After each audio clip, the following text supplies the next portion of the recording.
on Saturday, the 3rd of April, 1943. In Wellington, New Zealand, 6 o'clock arrives the way it always does in this city during wartime, like a door slamming shut. By law, every hotel bar in New Zealand closes at 6 p.m. sharp. No exceptions, no last orders, no grace period. The regulation had been in place for decades, born from temperance politics long before the war arrived. What it produced every single evening was a peculiar kind of chaos that Wellingtonians had given a name to: the 6 o'clock swill. Men drinking as fast as they could in the final minutes, then hundreds of them, sometimes thousands, pouring out onto the streets at once, blinking in the evening light, looking for somewhere else to be. On this particular Saturday, the streets they poured into were not just full of locals. Wellington in 1943 was a city that no longer entirely belonged to itself. Since June 1942, American servicemen had been arriving in New Zealand in numbers that strained the imagination of a country, with a total population of barely 1.6 million people.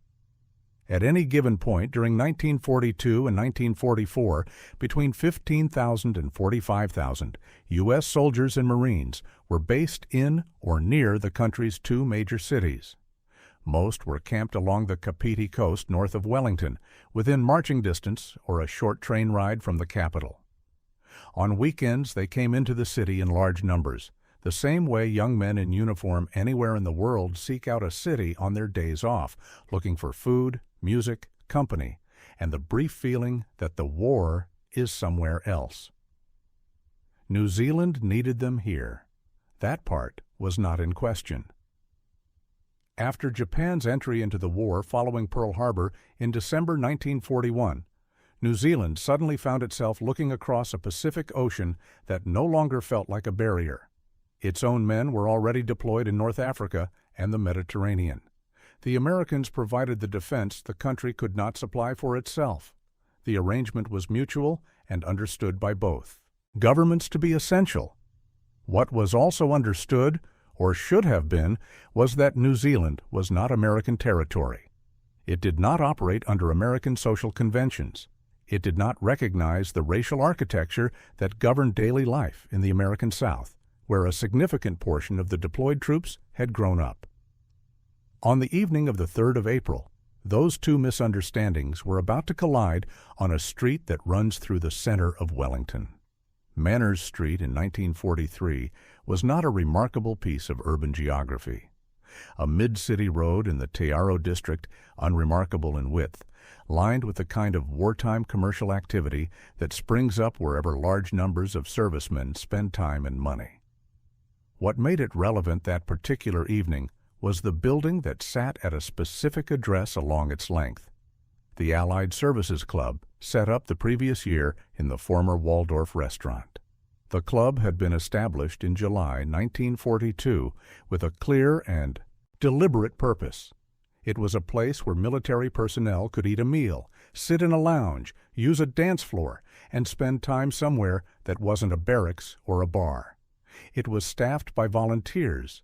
It was funded by the kind of civic goodwill that wartime tends to generate in abundance. And it was governed by a rule that required no interpretation and permitted no exception. The club was open to all Allied military personnel.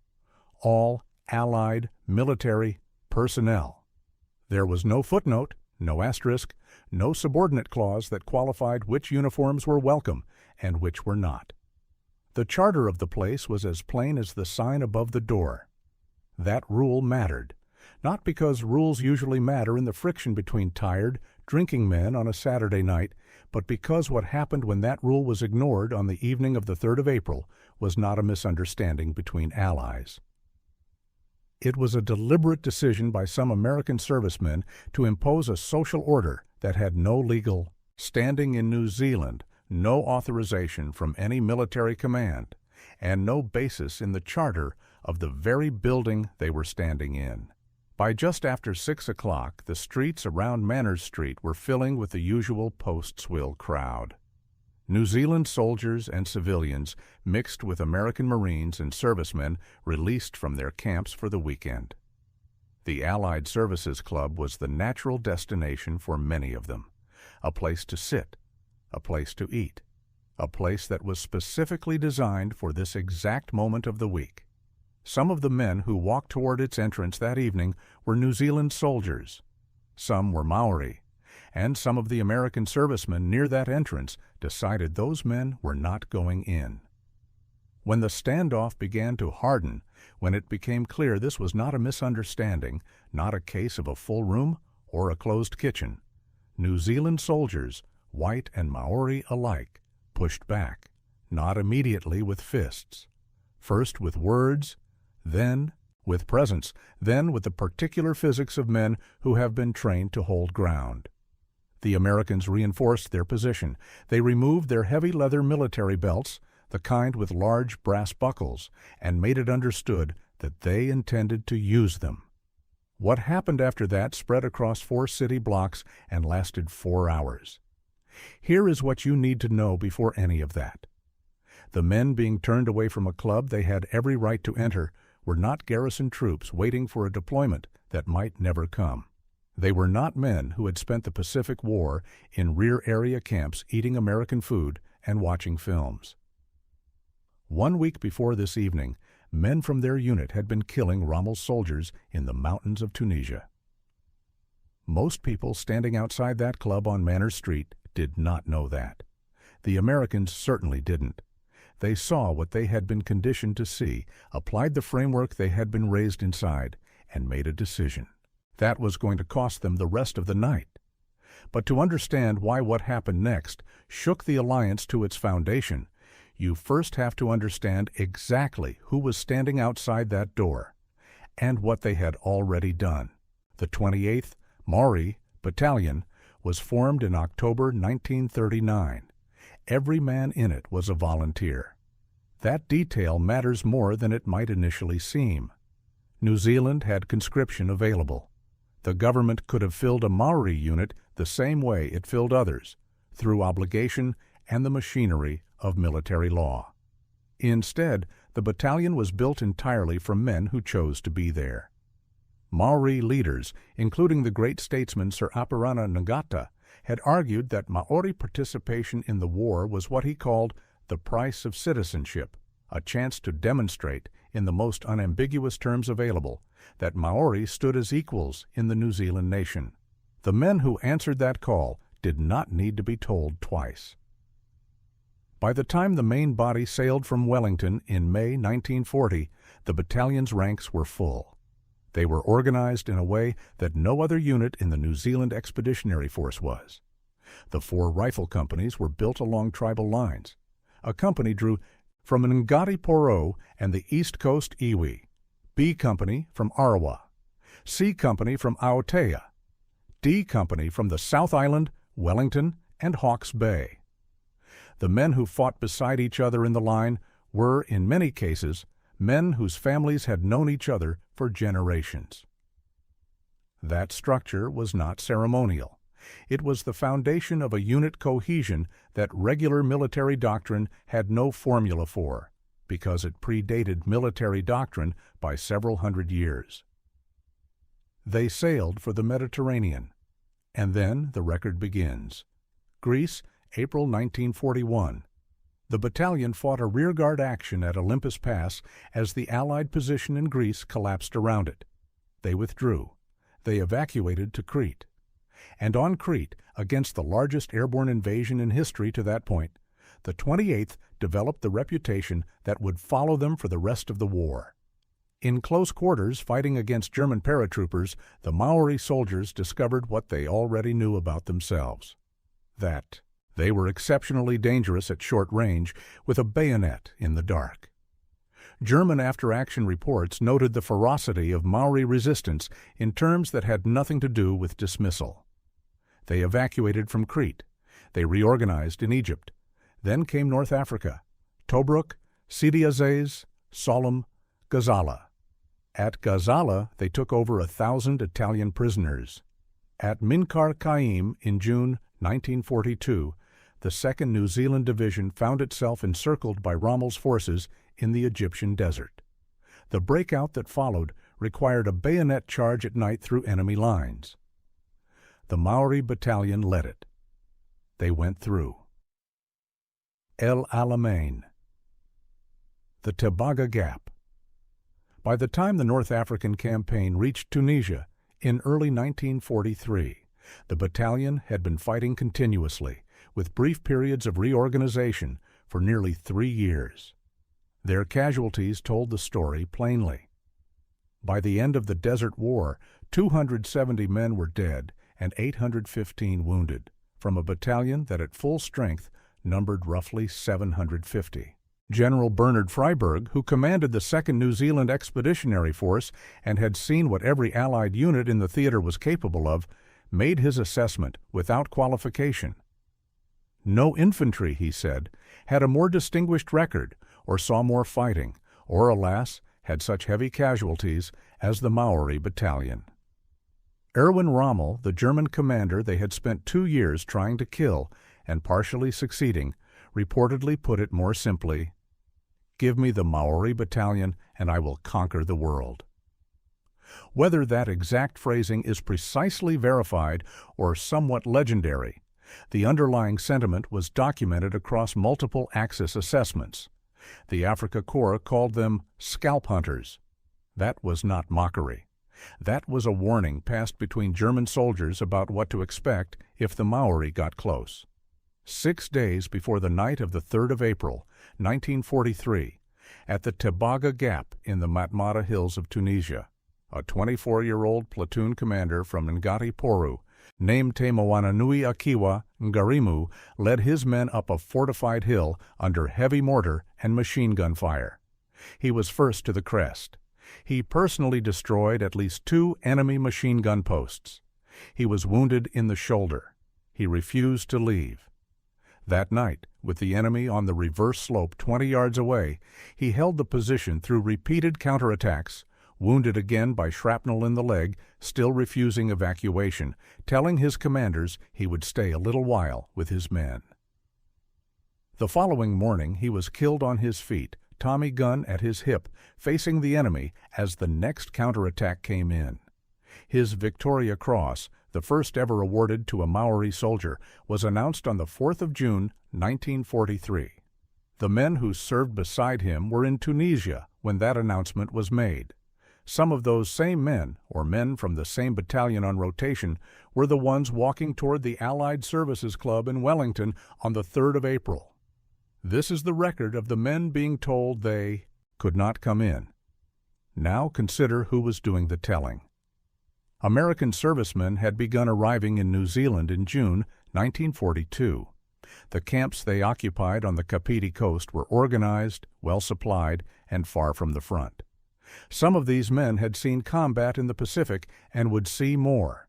Some had not yet deployed at all. What nearly all of them had, without exception, was money. American enlisted men earned roughly twice the weekly pay of their New Zealand counterparts. In a country of 1.6 million people that had been at war for 3 years and had watched its own soldiers ship out to distant theaters, that economic gap had social consequences that went far beyond arithmetic. New Zealand women noticed the Americans. The Americans were attentive, well-dressed, and paid. Approximately 1,400 New Zealand women would eventually marry American servicemen during this period. New Zealand soldiers, including Māori men on home rotation, had a specific phrase for their American allies: bedroom commandos, men who stayed safe in the rear while Kiwis bled in the desert and who were better positioned to win a social evening than a firefight. That resentment was already present on the streets of Wellington before the 3rd of April. The racial dynamic added a different, harder layer on top of it. A significant portion of the American servicemen in New Zealand came from states where the legal separation of races was not a social preference, but a daily enforced reality. Jim Crow was not an ideology those men had chosen to examine. It was the water they had grown up in. When they arrived in New Zealand and encountered Maori, brown-skinned, confident, socially integrated, treated as equals by their Pakeha countrymen. Some of them did not make a distinction between what they were seeing and what they had been conditioned to manage back home. They did not see men who had stood at Olympus Pass and Minker Kaim. They did not see men whose battalion Rommel had wanted to command. They did not see soldiers who had walked up a fortified Tunisian hillside 6 days earlier under machine gun fire and held the summit through the night. They saw non-white men, and they applied the only framework they had. What those Americans imported into Wellington that Saturday night wasn't just an attitude. It was a system, and New Zealand, Māori, and Pakeha alike was about to make clear it didn't come here. The 6 o'clock swill was not a metaphor.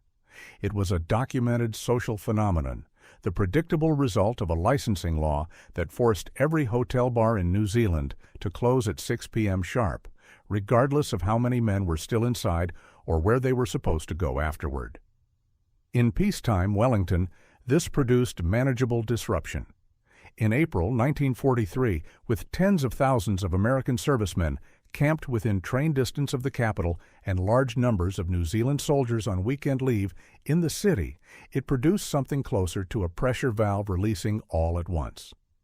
By just after 6 on the evening of Saturday, the 3rd of April, the streets of central Wellington were filling fast. Men who had been drinking since mid-afternoon were now outside, collectively looking for the next place to land. The Allied Services Club on Manners Street was the obvious answer.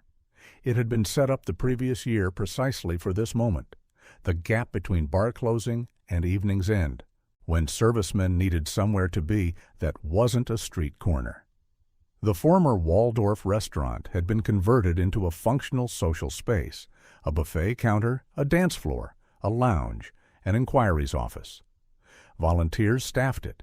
It cost nothing to enter, and it was, by the explicit terms under which it operated, open to all Allied military personnel. That rule was not a suggestion. It was the club's entire purpose. What happened at or near the entrance to the Allied Services Club that evening is where the documented record and the surrounding legend begin to pull in different directions.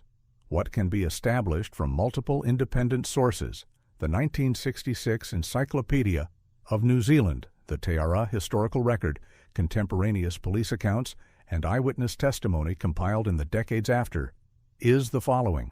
American servicemen from the southern United States present at the club that evening objected to Maori soldiers entering. They began physically, preventing them from doing so.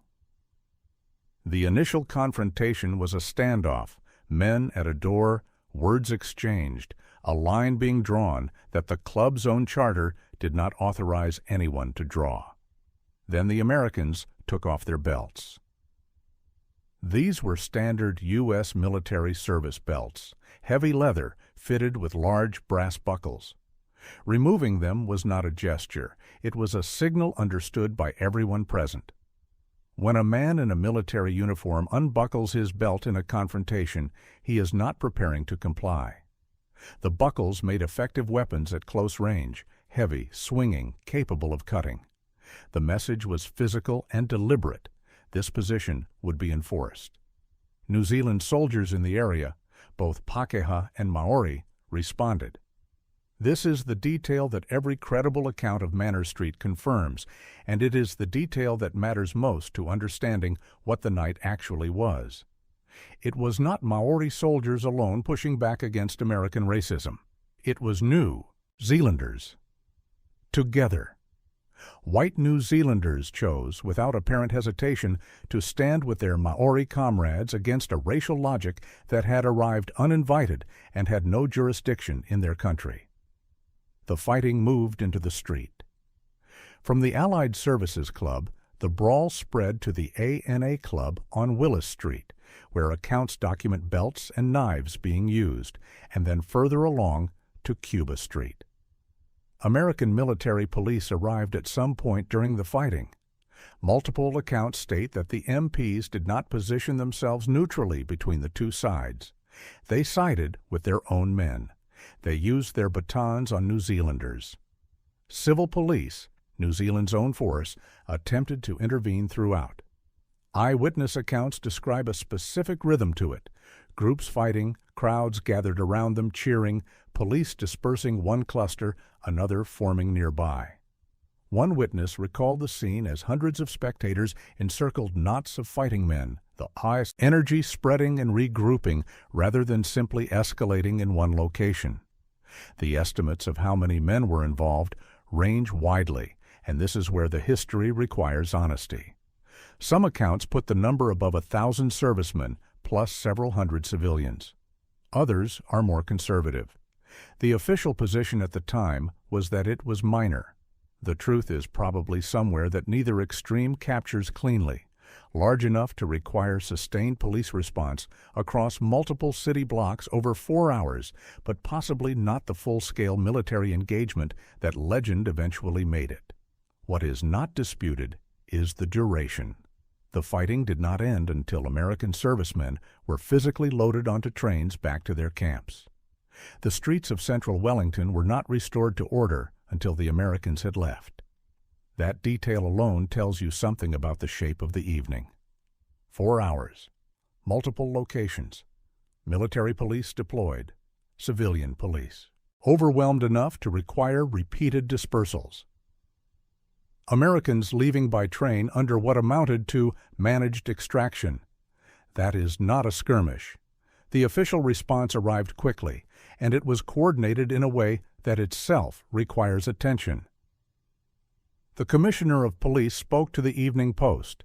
His description: certainly a bit of a skirmish involving a small crowd. Nobody had been injured seriously. Nobody had been hospitalized. One civilian, described as drunk, had been arrested and would face court. One New Zealand serviceman had been dealt with by his own military authorities. No American servicemen had been arrested. No American servicemen had been charged. The Army issued a press release. It attributed the incident to a fight between a British sailor and a Marine, encouraged by what it called loutish civilians, after which some drunken New Zealand soldiers had joined in. 4 civilians were arrested. Situation resolved. Wellington's newspapers printed nothing. Not a paragraph, not a line. Under the Defense Emergency Regulations of 1939, wartime censors had the authority to block any reporting that could damage public morale or the Allied relationship. They exercised that authority in full. No reference to the evening of the 3rd of April appeared in any New Zealand newspaper at the time. The results of any subsequent military inquiry, and inquiries were conducted, were never made public. They have not been published to this day.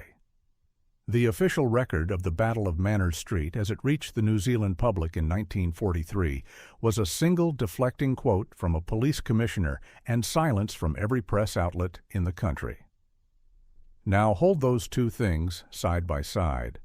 On one side, a 4-hour brawl across multiple city blocks in the capital city involving servicemen from 2 Allied nations, requiring military and civilian police response, ending only when one side was physically transported out of the city.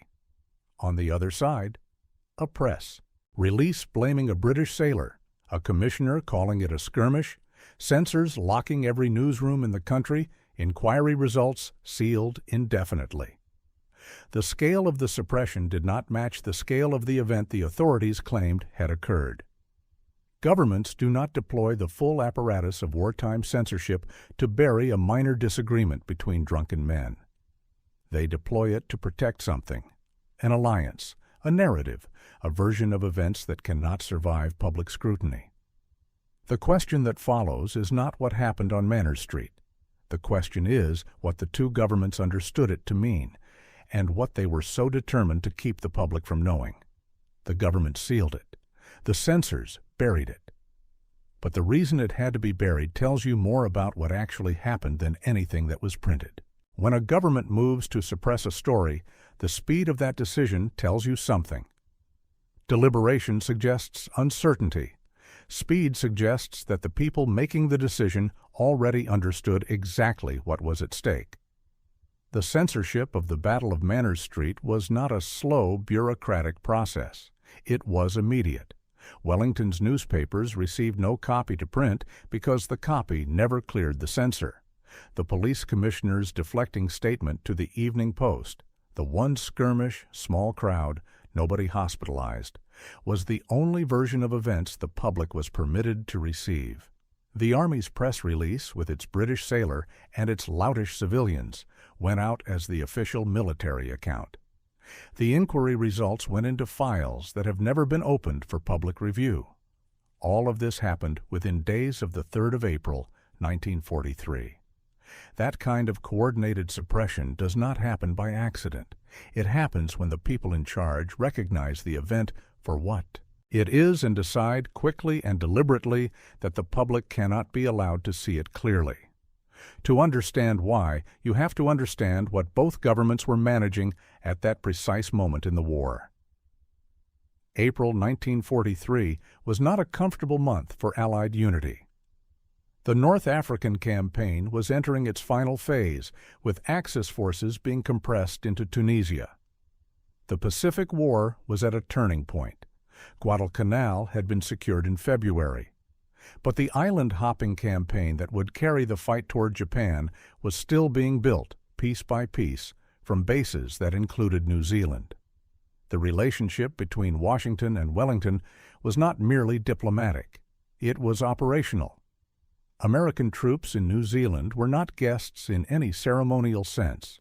They were using the country's ports, its land, its resources, and its goodwill as the physical infrastructure of a war that had no guaranteed outcome. For the American Military Command, a public incident in which U.S. servicemen attempted to impose racial segregation on soldiers of an Allied nation inside a club that existed specifically to serve all Allied personnel was a problem on multiple levels simultaneously. At the operational level, it threatened the working relationship between two militaries that needed each other. At the political level, it created a contradiction that neither government wanted examined. The United States was fighting a war it described in terms of freedom, democracy, and the defeat of racial ideology. The enemy in Europe was a regime built on the explicit supremacy of one race over others. American propaganda leaned heavily on this distinction. An incident in Wellington in which American servicemen used belt buckles to enforce a color line on Allied soil did not fit that narrative. It actively contradicted it. The Army's press release, "A British sailor, a Marine, loutish civilians," was not an account of what happened. It was a constructed alternative, designed to absorb the story and redirect it towards something manageable. A fight between individuals, attributed to alcohol and civilian agitation, left no institutional fingerprints. No American command decision, no racial policy, no pattern. Just men behaving badly on a Saturday night. No American serviceman was arrested. No American serviceman was charged. That outcome was not a consequence of the investigation. It was the shape the response was designed to produce. On the New Zealand side, the mechanics of suppression were already fully operational before the 3rd of April arrived. Prime Minister Peter Fraser's wartime censorship apparatus, functioning under the Defense Emergency Regulations of 1939, was among the most thorough in the English-speaking world. All mail was opened and read. Military-related news required prior approval before publication. The chief censor operated with authority broad enough to block not merely sensitive information, but any material deemed capable of damaging public morale or the Allied relationship. The regulation even prohibited any reference to the fact that something had been censored, meaning the public could not be told that a story existed, let alone what it contained. Fraser personally oversaw the application of these restrictions. His government had already demonstrated it would use them for political as well as military purposes. In 1943, he personally banned any press reference to police discontent over pay. The apparatus was not a wartime emergency measure applied reluctantly. It was an active instrument of information management. What it managed in the case of Manners Street was not a single event, but a pattern. The 3rd of April brawl was not the only incident of its kind in New Zealand in 1943. Around the same time, similar clashes between American and New Zealand servicemen were occurring in Auckland. In October 1943 at Otaki, a group of American servicemen attacked Maori civilians following vandalism and insults, directed at a Maori woman. None of these incidents appeared in the press. None of the inquiry results were published. The censorship applied consistently and completely across every instance of the same underlying conflict. The pattern the censors were suppressing was not random violence between men in uniform. It was the systematic attempt by some American servicemen to apply Jim Crow in a country that operated under different rules, and the equally systematic refusal of New Zealanders to accept it. The clearest documentation of that pattern came not from 1943, but from 1945. On 12 May 1945, a separate clash involving over 150 Maori and American servicemen erupted outside the Mayfair Cabaret on Cuba Street in Wellington. It too was censored, but the military investigation that followed produced something the 1943 inquiry had not left on an accessible record: written testimony from Maori soldiers about what had been happening to them. The military reports from that investigation stated plainly that Maori soldiers alleged they had been insulted by Americans, told not to ride in the same tramcars, told to walk via back streets. The reports recorded the specific language Americans had used toward them. They were called, in the documented phrasing of the official military record, black curs. This was not a rumor. This was not a legend built up over decades of retelling. This was official military documentation recorded by investigators whose job was to establish facts. What it established was that the racial logic applied at the Allied Services Club on the 3rd of April 1943 was not a one-night aberration produced by alcohol and bad judgment. It was a sustained attitude expressed repeatedly by American servicemen who saw Maori the way they had been raised to see non-white people, as a category to be managed, separated, and kept in their place. New Zealand was not an entirely clean canvas on this subject. In 1943, Maori faced genuine discrimination. In parts of the country, restricted access to certain pubs, segregated seating in some cinemas in certain towns, barriers that Pākehā society had constructed and maintained. New Zealand's own race relations were imperfect and, in places, considerably worse than the official story preferred to acknowledge. That is the honest context. But what happened on Manners Street was specific and documented in its essential shape. Pākehā New Zealand soldiers chose, without instruction and without hesitation, to stand beside their Maori comrades against a racial policy that had been carried across the Pacific in American kit bags and deposited uninvited on Wellington soil. That is not a contested point. It is confirmed from multiple independent sources, eyewitness testimony, encyclopedia records, police accounts, and the military documentation that accumulated across 1943 and 1945. What was contested then and since was the scale. How many men? Whether anyone died? Whether the 1,000-person estimates were accurate or inflated by the mythology that fills the space left by censorship? Those are legitimate historical questions, and the honest answer is that the exact numbers cannot be verified with precision. What can be verified is nature, and nature is what both governments worked so hard to bury. The two governments managed to keep this quiet for the duration of the war. What they could not suppress was what it meant, and what those men who stood together on Manners Street had, without knowing it, already decided. On the 4th of June 1943, 2 months after the Battle of Manners Street, the London Gazette published the citation for a posthumous Victoria Cross awarded to 2nd Lieutenant Te Moananui Akiwa Ngarimu of the 28th Māori Battalion. The citation described a man who had led his platoon up a fortified hill under heavy mortar and machine gun fire, who had reached the crest first, who had personally destroyed enemy machine gun posts, who had held his position through the night, wounded twice, refusing evacuation, telling his commanders he would stay a little while with his men, who had been killed the following morning on his feet, facing the enemy, Tommy gun at his hip. It was the first Victoria Cross ever awarded to a Maori soldier. In October 1943, the Governor-General of New Zealand presented the medal to Ngarimu's parents at a hui in Ruatoria on the east coast. 7,000 Maori attended. Government leaders were present. Diplomatic representatives were present. The National Film Unit recorded it. The footage was sent to the 28th Battalion soldiers in Italy so they could see their fallen comrade honored from a distance they could not cross.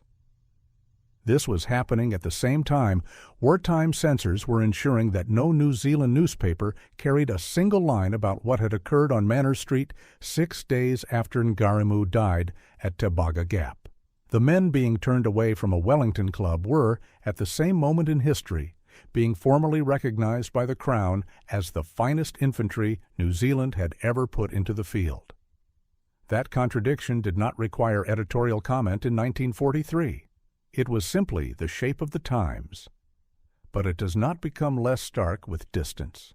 History deserves honesty about what it can and cannot establish, and the Battle of Manor Street sits in territory where legend and record have been in conversation for 80 years.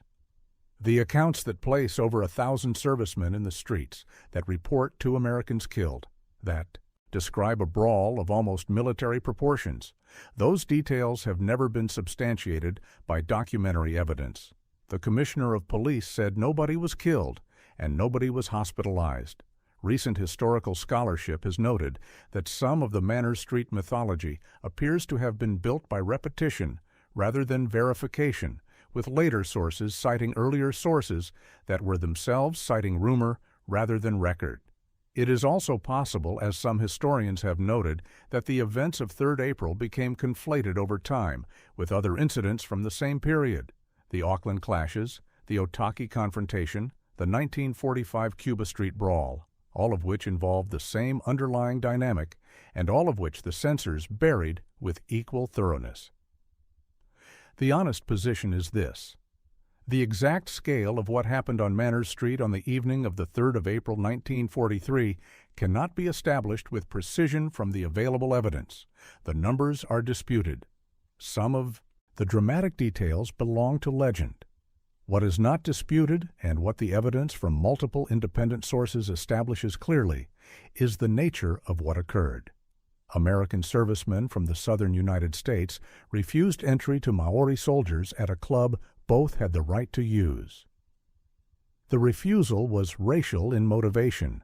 When it escalated physically, Pakeha New Zealand soldiers joined the response alongside their Maori comrades. American military police sided with their own men and used batons on New Zealanders. The fighting spread across several city blocks over several hours. Both governments suppressed it entirely through censorship. The inquiry results were sealed and have never been released. That is the verified core. The scale is uncertain. Nature is not. In October 1942, a similar brawl had erupted in Brisbane, Australia, between American and Australian servicemen. It became known as the Battle of Brisbane. Men died. It too was censored. The causes were recognizable: charn, pay disparities, competition for women, the accumulated resentment of soldiers who felt their own service was being diminished by better-resourced allies.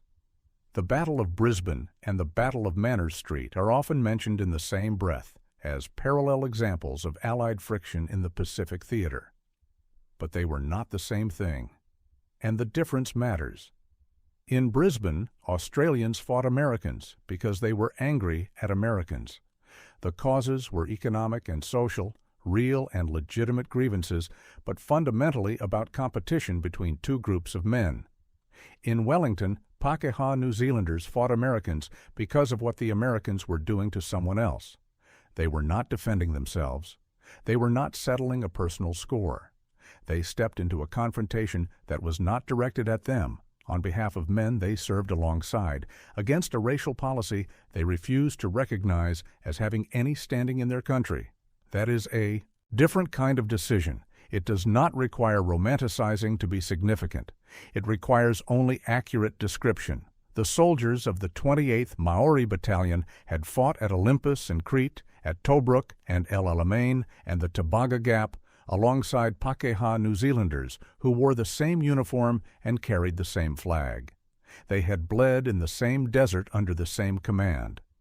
The proposition that they should now be sorted into a racial hierarchy in their own capital city, separated from their comrades at the door of a Wellington club by men who had never heard of Minkar Kaim, was not a proposition New Zealand accepted, not its Maori soldiers, not its white soldiers either.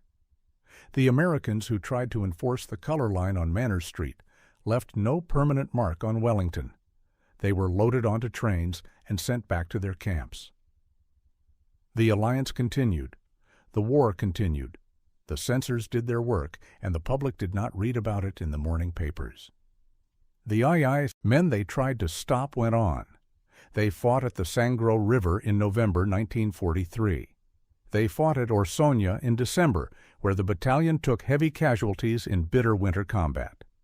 They fought at Casino in February 1944, where 2 companies crossed the Rapido River to assault a heavily fortified railway station, and 128 of the 200 men who started that attack were killed, wounded, or captured. They fought through the advance to Florence, across the Sinio, the Santerno, the Silaro, all the way to the Po Valley. They were still fighting when Germany surrendered in May 1945. They came home in January 1946 as the most decorated battalion in New Zealand military history. Over 3,600 men served in the 28th across the war. 649 were killed or died of wounds. 1,712 were wounded. That record was never classified. That record was never sealed. No censor touched it. When Sir Apirana Ngata organized the formation of the 28th Māori Battalion in 1939, he described Maori service as the price of citizenship, the cost Maori would pay in blood and sacrifice to establish beyond argument their full standing in the New Zealand nation. It was a phrase that carried the weight of everything that had come before it: the land wars, the slow erosion of Maori rights, the long negotiation between 2 peoples sharing one set of islands, after Crete and North Africa, after Italy, after the dead at Casino and the men who came home on sticks, after Ngarimu's Victoria Cross and the 7,000 people who gathered at Ruatoria to receive it, after Manners Street, where Pakeha soldiers answered a question nobody had formally asked them, and answered it the right way, in the street, without waiting to be told. The question of what the price of citizenship had purchased was no longer in dispute.